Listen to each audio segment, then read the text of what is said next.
Bienvenidos, egresado de la Sagrada Familia, y mi compañero John Alexander, él es egresado de Santo Tomás.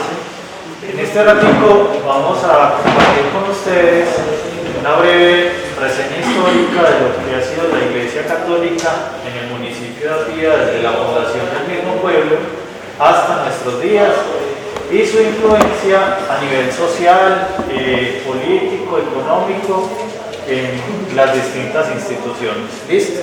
Entonces los dejo con mi compañero Alexander. Bueno, buenos días. Vamos a empezar en este día con el principio, que es la fundación del municipio. Apia fue fundada el 15 de agosto de 1883. ¿Algunos de ustedes saben el nombre de estos fundadores?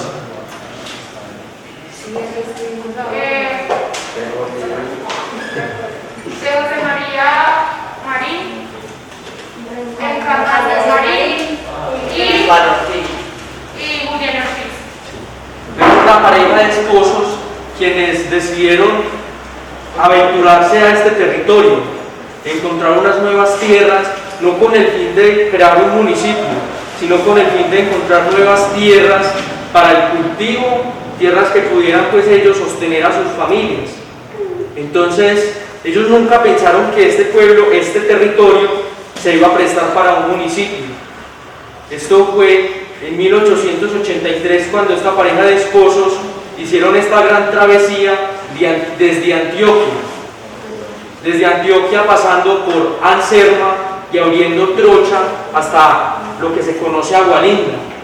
Ellos abrieron trocha a camino de mula hasta llegar a este territorio, que totalmente era cubierto por monte. O sea, no había que, digamos, que ustedes ven que una planicie así que vieron como ya un pastal o todo, o el terreno ya edificado, no, un monte. Yo no sabía en qué se iban a encontrar ni nada, simplemente vieron un monte. ¿Quiénes de ustedes han ido al jardín botánico a Agualinda o a las cabañas?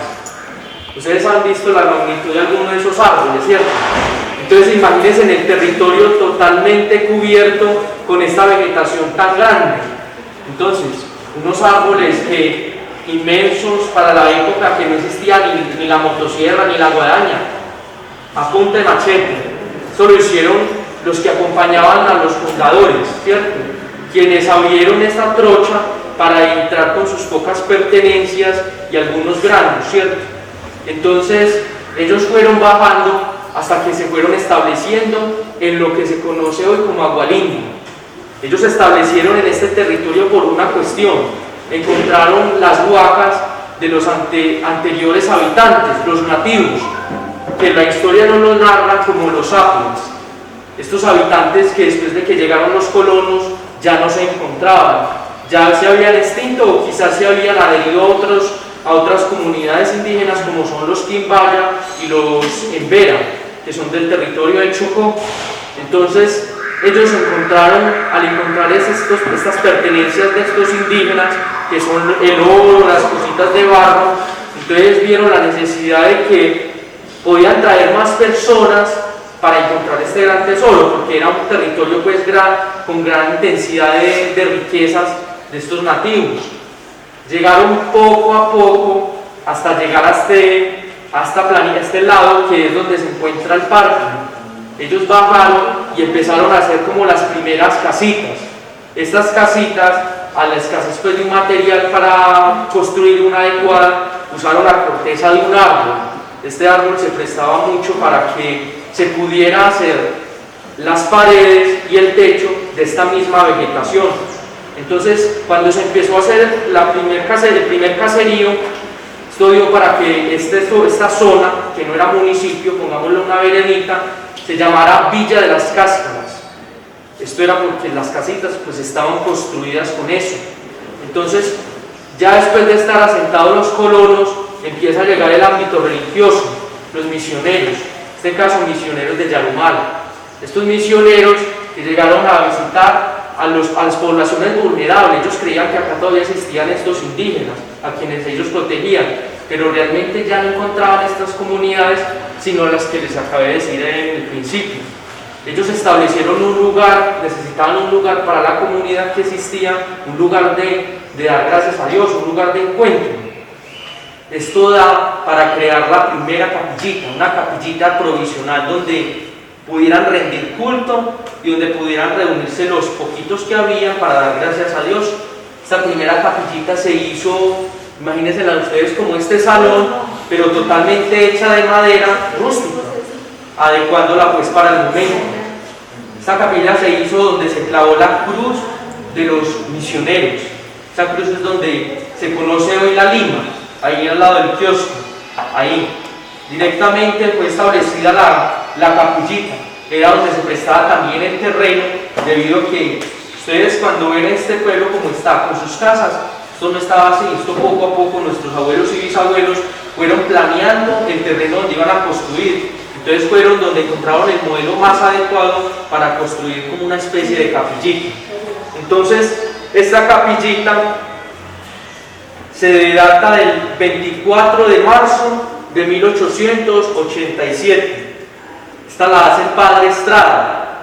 Padre Estrada va iniciando esta capillita en este lugar debido a que se supone que el cementerio que se tenía en esa época provisional estaba en lo que se conoce hoy como el Átila, o por esos laditos de acá de estos caseríos cuando no estaba muy poblado. Entonces, luego de que se tomara esa decisión con el tiempo, que veían que iba creciendo la población, se decide hacer una capilla un poco más grande para cubrir las necesidades de una población que iba poco a poco creciendo. Ahí fue donde se inició la obra de construir el templo de madera. El templo de madera que había, no se conocía, tenía como patrón San Antonio. El San Antonio era el patrón de este municipio. Entonces también lo colocaron como patrón de esta parroquia, totalmente construida de madera. Entonces, con un arquitecto posiblemente europeo, pero con la construcción, la mano de obra de carpinteros apianos. Entonces, posiblemente nuestros abuelos y bisabuelos ayudaron a construir esta magnitud de templo, que totalmente era hecho de madera. Para los que quieran asemejar un poco cómo era el templo de Apía en madera, no solamente imaginándolo en las fotos, es como ver el de Santuario Risaralda. Ustedes ven el templo de Santuario totalmente de madera, es el mismo. La única diferencia es que era un poquito más larguito y con un frontis distinto a los demás, que es como el que apreciamos acá. Ese fue el enfoque que decidieron pues nuestros abuelos y bisabuelos al darle a esta pequeña comunidad, un templo digno de la alabanza a Dios y el encuentro. Entonces, ustedes creerían pues que ven así esa magnitud de las torres y el frontis del templo, que el templo era pues demasiado grande. Realmente no. Lo que sobresalía de ese templo de madera era ese frontis, pero realmente era como la de Santuario, un poquito larga. Entonces era muy linda. Entonces imaginen ustedes el enfoque de todas estas familias al construir este templo totalmente de madera. Entonces vemos acá el inicio del nuevo templo, por acá, arraigando el nuevo templo ya de material. El principio, la idea principal era conservar este frontis tan bonito, ¿cierto? Era conservar el frontis de madera, y ya aquí empieza a sobresalir el lugar del nuevo templo en la ampliación, porque debido al crecimiento, esto ya se necesitaba pues una ampliación del templo, que esta parte ya la hablará mi compañero. Entonces pasamos un poco a lo del cementerio. El cementerio, la obra fue iniciada por el padre Nicolás en 1890. Esto era por la necesidad de que, al haber más habitantes, se necesitaba un lugar como más amplio donde descansaran pues los que ya iban partiendo ya con los años de vivir acá, los primeros apianos. Entonces se decide trasladar, según los libros, trasladar el cementerio. Eso nos afirma que el cementerio estuvo por estos lados, el primerito, pero que no era un cementerio sino un lugar donde hubiera para reposar nuestros antepasados. Padre Nicolás decidió iniciar esa obra en el donde conocemos el estadio y donde está actualmente, que se conocía, la parte antigua completa es la que limita con el estadio, ese frente, estaba hacia el cementerio, en forma de L, porque lo veían pues de una obra grandiosa y así lo dejaron por un año. Después, para terminarlo como conclusión, en 1897 se decidió cerrarlo completamente y hacerle la estructura que hoy en día se conoce como arte, porque realmente antes de verlo como un cementerio, un lugar donde descansan los seres queridos, hay que apreciarlo como un lugar de arte, en un municipio que estaba creciendo poco a poco y que su intención era pues complacer a sus habitantes. Se enfocaron los apianos en hacer un cementerio que fuera arte. Igualmente el templo, así como lo fue en madera y lo es ahora, siempre fueron arte. Este cementerio se concluyó el 1 de noviembre de ese mismo año, donde el mismo padre lo bendijo y con el permiso del obispo lo declaró como un lugar santo donde pudieran reposar nuestros antepasados.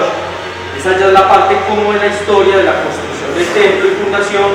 Ya el compañero les va a narrar el resto. Bueno, hasta el momento tenemos entonces la historia de lo que fue la parte religiosa centralmente, ¿cierto? En cuanto al templo y el cementerio. Pero ahorita entonces hay que hablar del impacto que la iglesia y los sacerdotes de la época tuvieron en el resto del municipio. Como ustedes saben, Apía y sus municipios aledaños son municipios netamente agrícolas, ¿cierto?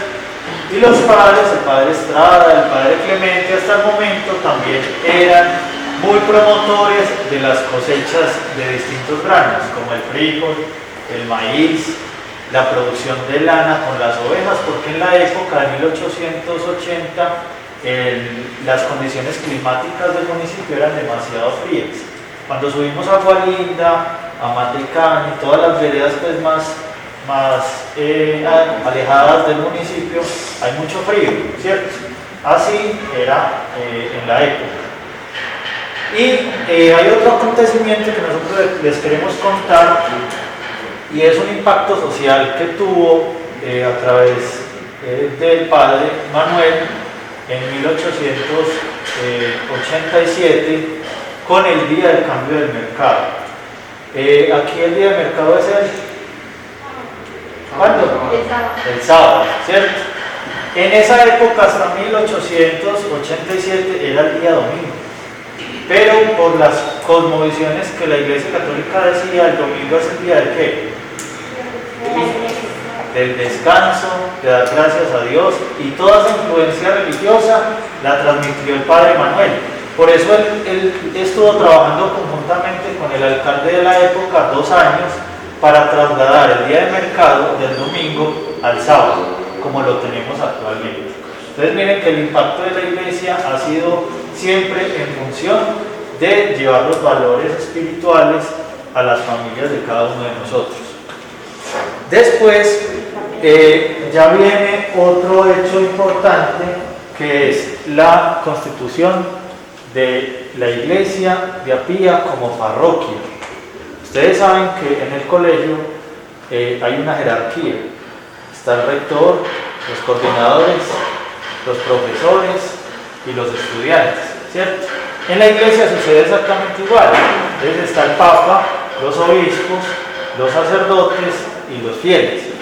Entonces, como ya el pueblo se iba expandiendo, iba creciendo, se constituyó como parroquia en 1904, para que apunten ese dato. Y a través de la visita del primer obispo al municipio de Apía.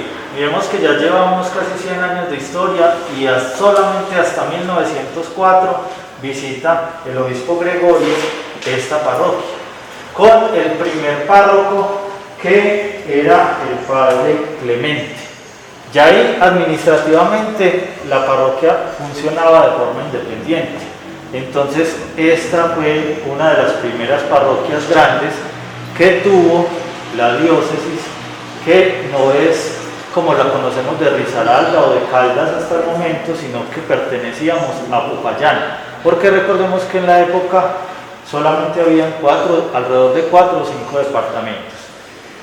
Bueno, y queremos como ir culminando con un mensaje con este personaje que ustedes ven aquí al frente en retablo, porque es sin duda uno de los más importantes para ustedes, que lo tengan en la memoria, no solamente en sus libretas, y es el padre Corrales. ¿Por qué? Porque este personaje en 1912 trajo los primeros modelos educativos a nuestro municipio. Para las personas, para los hombres trajo un modelo educativo a través de la corriente de San Luis Gonzaga, así se llamó el primer colegio que hoy se conoce como el Santo Tomás de Aquino, pero inicialmente se llamó así. Y al año siguiente, en 1913, la Sagrada Familia, que fue fundada por las hermanas Vicentinas, ¿cierto? Y no se llamaba la Sagrada Familia, sino el Colegio de la Normal, porque los normalistas era el modelo que tenían en la época. Y juntamente con las hermanas Vicentinas llegaron los hermanos Vicentinos, que fueron los fundadores del Hospital San Vicente de Paúl, que tenemos hasta el momento. Entonces miremos de que a través de la Iglesia Católica, de los sacerdotes de la época, se fue constituyendo todo lo que tenemos actualmente, a nivel de salud, de educación, de desarrollo económico del municipio. Entonces la influencia ha sido bastante grande. Y ya para terminar con la historia que les comentábamos, el padre Octavio Hernández fue el encargado del proyecto de la ampliación del templo.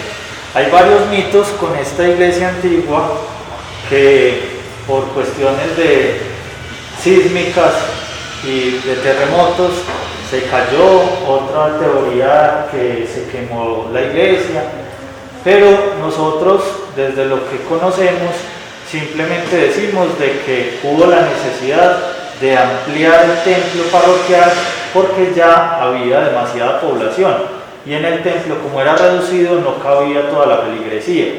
Entonces ese proyecto arquitectónico, como lo tenemos actualmente en nuestro templo, es a través, o se hizo a través del padre Octavio Hernández, que también es